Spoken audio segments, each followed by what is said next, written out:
लेकिन चलिए अब जीएसटी आज की एक बड़ी डेवलपमेंट और इसी पर हम अलग अलग मैनेजमेंट्स के रिएक्शन ले भी रहे हैं और अब इसी पर बातचीत करने के लिए मिस्टर आदेश गुप्ता हमारे साथ मौजूद हैं जो कि सीईओ हैं लिबर्टी शूज के। उनसे हम बातचीत करते हैं। Mister Gupta, good morning and welcome to Zee business.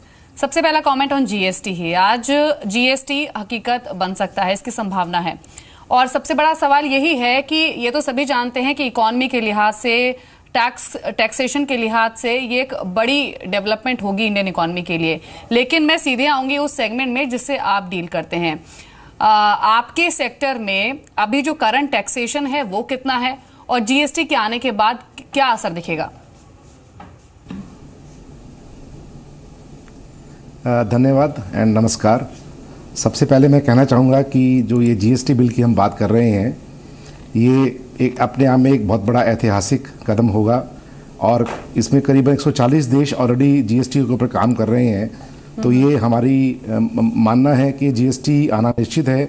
समय की ही बात है, लेकिन पिछले 10 साल भी लग गए इसमें आने में, लेकिन चूंकि अब समय आ गया है तो ऐसा लगता है कि जीएसटी आने से हमारे सेक्टर को, जो कि फुटवेयर उद्योग है, मैं ये बताना चाहूँगा कि ये सबसे हैवी डोज ऑफ टैक्सेशन इस सेक्टर के ऊपर है।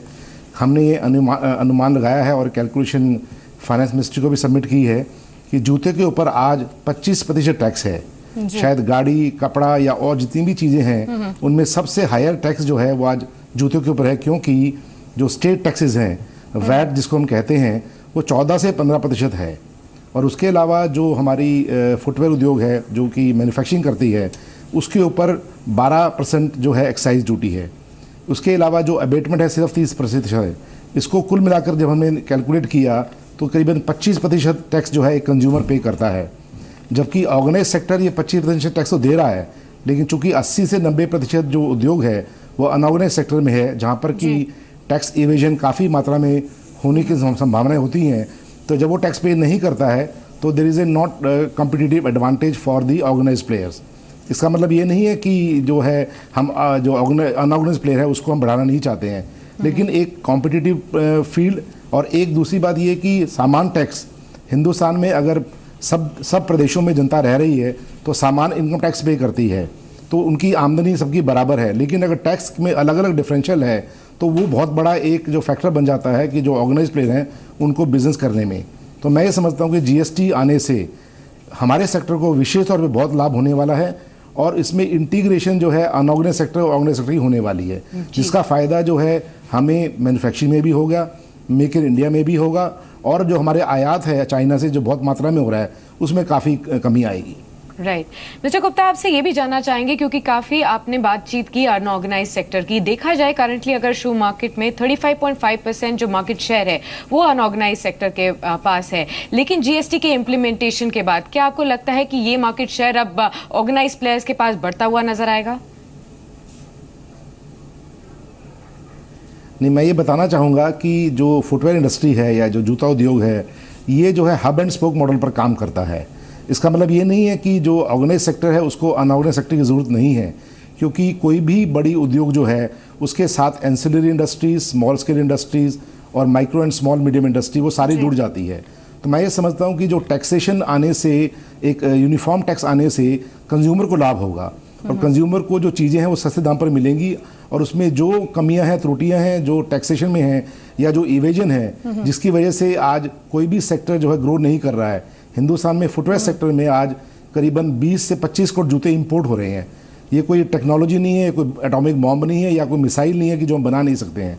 अगर हम चाइना से आज इंपोर्ट कर रहे हैं तो उसका मुख्य कारण ये है कि आज जो टैक्सेशन में जो चोरी हो रही है उसकी वजह से आज उद्योग को जो नुकसान हो रहा है उसमें इकोनॉमिक ग्रोथ और इंडस्ट्रियल ग्रोथ और मैन्युफैक्चरिंग ग्रोथ नहीं हो रही है। जी मिस्टर गुप्ता, जिस तरह से आपने कहा कि अभी जो टैक्स लगता है शू सेक्टर में वो 24 से 25% के आसपास का है, अगर 18% की दर तय होती है जिसकी प्रोबेबिलिटी लग रही है तो सीधे सीधे आपको 5-7% का फायदा पहुंचेगा।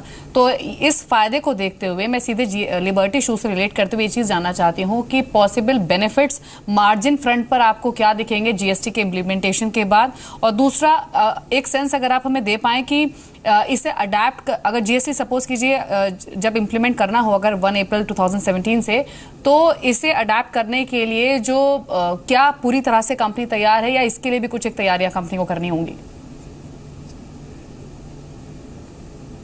देखिए, दो बातें आपने पूछी हमसे। एक तो ये कि जो 24 से 25% जो आज टैक्स है, अगर वो जीएसटी रेट 18% आ जाता है तो निश्चित रूप से जितनी भी फुटवेयर कंपनीज हैं ऑर्गेनाइज सेक्टर में खास तौर पर उनको विशेष लाभ होने वाला है, क्योंकि जो नेट प्रॉफिट है कंपनी का सीधा बढ़ेगा, क्योंकि जब टैक्स कम होगा तो उसका जो ग्रॉस मार्जिन है या जो नेट मार्जिन है वो सीधा कंपनी की बैलेंस शीट में बॉटम लाइन में दिखेगा।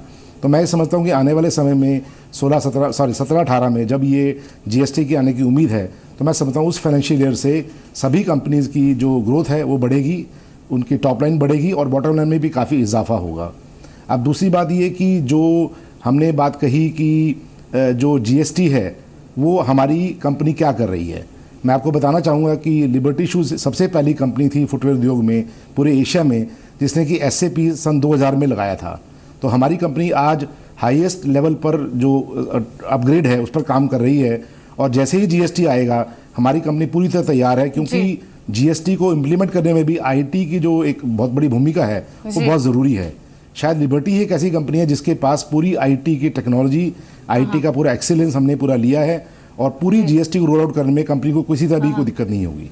एक छोटा कमेंट और मिस्टर गुप्ता, अगर टैक्स रेट कम होगा तो क्या शू प्राइसेस भी या फिर कहें मतलब नीचे आएंगे? देखिए, आज जितने भी ऑर्गेनाइज प्लेयर्स हैं उनको मार्जिन की प्रॉब्लम है, क्योंकि गवर्नमेंट के टैक्स ज़्यादा होने से जब सेल नहीं बढ़ रही है तो कंपनी के मार्जिन के ऊपर काफ़ी प्रेशर रहता है। लेकिन इसका मतलब ये नहीं है कि अगर हम जो बेनिफिट है वो पास कर दें उससे जो है क्या नाम कंपनी को फ़ायदा होगा। ये देखना पड़ेगा कि कितने प्रतिशत जो फ़ायदा है वो कंपनी अपने पास रखेगी और कितने प्रतिशत जो है वो कंपनी कंज्यूमर को पास कर सकती है। मुख्य उद्देश्य ये है कि कंपनी की सेल बढ़े, कंपनी की टॉप लाइन में काफ़ी इजाफा हो और ये बिजनेस मॉडल जो खराब हो चुका है या जो चरमरा चुका है इसमें एक ऐसी तेज़ी आए कि आज हम हिंदुस्तान के लिए भी बनाएं और हिंदुस्तान में बाहर भी निर्यात करें, क्योंकि मेक इन इंडिया को सक्सेसफुल करना है तो उसके लिए यही है कि हिंदुस्तान में इसकी निर्माण हो। जो आज हम चाइना से इंपोर्ट कर रहे हैं या चाइना से काफ़ी माल आ रहा है वो हिंदुस्तान की इंडस्ट्री को बहुत बड़ा एक धक्का पहुंचा रहा है, जिसकी बहुत सख्त ज़रूरत है कि ये ठीक हो।